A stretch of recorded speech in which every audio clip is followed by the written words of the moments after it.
Well, it's late fall. Can you hear that wind? It's kicking up already. And it is time to thin out some of these roosters. They are starting to crow way too loud. And I've got a lot of them, probably 10 or 12. I'm not exactly sure. But all of these guys are between, I don't know, I'd say 20 weeks and down. I've got a few that are probably 14, 15. Got a lot of them and they're pretty, but their purpose as extra cockerels is to go in the freezer and we will use them for food. So I'm gonna show you how we decide when, which now is a good time when the crowing gets out of hand. I have a few that are even younger, probably on the 14, 15 range, and they're gonna be pretty small, but I pick by crowing. When it gets too much, that's when they go. And trying to chase down roosters and cockerels in your big yard is not something I'm interested in doing. So what we do is we get our crates ready and our cages ready. And tonight at dark, when these guys go into roost, we just pull them out one by one and get them in those crates. And to make butchering any chicken easier, you want to not have them full of food between their crop and their intestines. That makes for pretty messy. So they're having a snack now and it's late afternoon and they won't eat again. We're going to put them in those crates, and then tomorrow morning we will butcher them. So they should be fairly cleaned out, so it's a little easier to butcher them. So I will see you in the morning when we have them ready to go. Okay, I'm back. It's morning.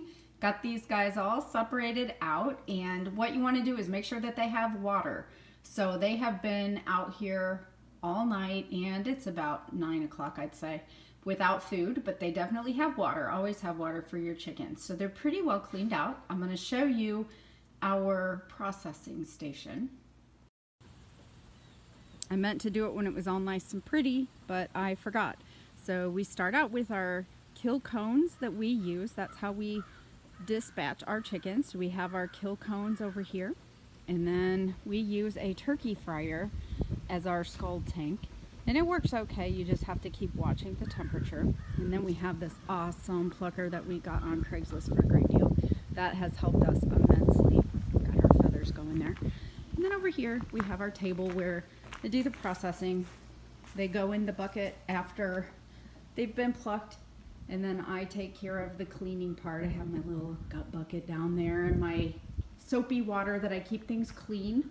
I have a salty water ice bath here for the gizzards and the livers and the hearts that I keep. And then when they're all done being cleaned, we keep them in this cold water until I have quite a few, and then they go inside. I do a final cleanup of them and get them in a bag, and then the big part is resting them. Don't try to cook these guys right away or they're going to be crazy tough. So I like to keep them in the refrigerator and rest them for at least 24 hours, a lot of times like 2 days, before I go ahead and package them and put them in the freezer. So these guys look pretty decent. We have various sizes because we have various ages, but I will say it's a lot quieter out there today. So thanks so much for watching. Please subscribe to our channel so you don't miss any of our videos.